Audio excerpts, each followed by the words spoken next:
देखिए, सर्वप्रथम तो मैं अपने कश्यप समाज को और प्रदेशवासियों को नववर्ष की और आप सभी पत्रकार बंधुओं को नववर्ष की हार्दिक शुभकामनाएं देने के लिए आज इसमें गेस्ट हाउस में आया हूं। और हम लोगों का जो है आज नववर्ष के शुभ अवसर पर सभी लोगों को नववर्ष की हार्दिक शुभकामनाएं देने का कार्य। इसी दौरान हमारे समाज की कुछ बुद्धिजीवी लोगों का हम सबका चर्चा हो गया। ये चर्चा ये निकल कर आया है कि हमारा आज ये तय हो रहा है कि हम लोगों की जो जनसंख्या है, हमें जो कलम की चोट से बुद्धिजीवी लोगों के द्वारा समय समय पर मारा गया है, उसी के परिप्रेक्ष्य में हम लोगों की चर्चा इस समय चल रही है। और वो चर्चा ये है कि ब्रिटिश शासन काल में हमारे महार समाज की जनसंख्या पश्चिमी उत्तर प्रदेश में 11,95,370 हमारे समाज के परिवार निवास करते हैं। ब्रिटिश शासन काल में, यानी 132 साल पहले का ये मेरे हाथ में इतिहास है। मैं थोड़ा सा आप लोगों को उजागर कर रहा हूँ। ये ब्रिटिश शासन की मोहर लगी है इस पर, ये देखिए ब्रिटिश शासन की मोहर लगी हुई है। और ये ब्रिटिश शासन काल का इतिहास में आप लोगों के बीच में लेके हमारा जानना है सरकार से कि देश की आजादी के बाद जब दोबारा से जनगणना होती है तो उत्तर प्रदेश से महार परिवारों की जनसंख्या नील कर दी जाती है, जिसको विलुप्त कर दिया गया है। हम महार परिवार के लोगों की आज जनसंख्या खत्म कर दी गई है।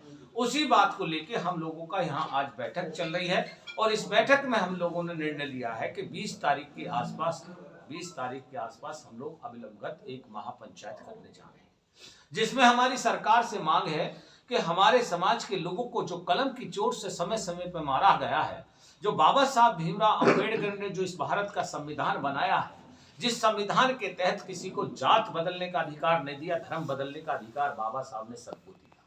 धर्म परिवर्तन कोई कर सकता है लेकिन जाति नहीं बदल सकता है। उसी प्रकार हमारी जाति के लोगों का ब्रिटिश शासन काल के यानी 132 साल पहले जो व्यवसाय हुआ करता था, हमारे समाज का व्यवसाय हुआ करता था डोली उठाना। डोली उठाने वाले को लोगों ने नाम दे दिया कि ये कहार है। कहार कहना शुरू कर दिया। कहार से समय परिवर्तन हुआ तो हमारे लोगों का पानी पिलाने का व्यवसाय आया। पानी पिलाने का काम जब हम लोगों को मिला तो हमारे लोगों का नाम रख दिया गया कि धीमर है।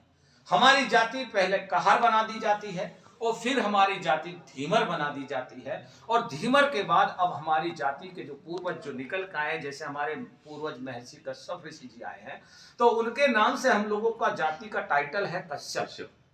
जो हम महार हैं, महार को कश्यप टाइटल भी कहा जाता है।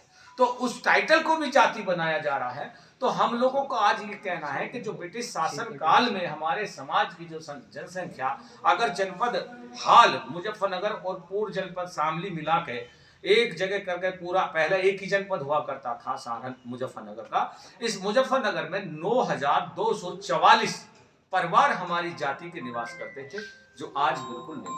इसी के संबंध में हम लोग एक महापंचायत करने जा रहे हैं। और उस महापंचायत में हमारी प्रशासन से मांग है कि हमारे समाज के परिवार कहाँ गए, क्या देश की आजादी के बाद पाकिस्तान भेज दिए गए, क्या बांग्लादेश भेज दिए गए, क्या वो मार दिए गए, आखिर हमारे पूर्वज गए तो गए कहाँ। हमारे पूर्वजों की गुमशुदगी दर्ज हो और हमारे पूर्वजों की तलाश हो कि हमारे समाज के महार परिवार गए कहाँ। इस विषय पे हम लोगों की चर्चा है। हमारे साथ में मास्टर चुन्नू लाल जी भी हैं, समाज के जिम्मेदार आदमी हैं।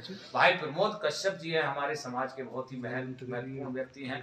डॉक्टर सोनू कश्यप जी हैं, बहुत ही महत्वपूर्ण और जिम्मेदार आदमी है। समाज के साथ साथ लोगों का मुफ्त इलाज भी करते हैं, अपना हॉस्पिटल भी इन्होंने बना रखा है समाज के लिए, लोगों की, गरीबों की, सभी की मदद करने का काम करते हैं। डॉक्टर ये हमारे श्याम कश्यप जी हैं, ये भी बहुत महत्वपूर्ण नौजवान हैं। हमारे डॉक्टर सुभाष कश्यप हैं, जिलाध्यक्ष शामली से हैं। और तमाम हमारे सम्मानित साथी योगेश मास्टर जी भी हैं, और हमारे चंद्र प्रकाश जी और तमाम साथी हमारे बैठे हैं, जो हमारे समाज के खाप चौथियों से लेकर प्रिंसिपल रिटायर तक के यहाँ लोग हमारे मौजूद हैं। तो इसी विषय पे हम लोगों का चर्चा है। और हमारा स्पष्ट है कि हमारे समाज की गुमशुदगी दर्ज हो और हमारी जाति के जो परिवार के लोग गुम हुए हैं उनकी गुमशुदगी दर्ज होकर मुकदमा दर्ज कर कानूनी कार्रवाई करे। अगर सरकार हमारी बात नहीं मानती है, हमारी एफआईआर दर्ज नहीं करती है, तो निश्चित तौर पर धरना प्रदर्शन करेंगे।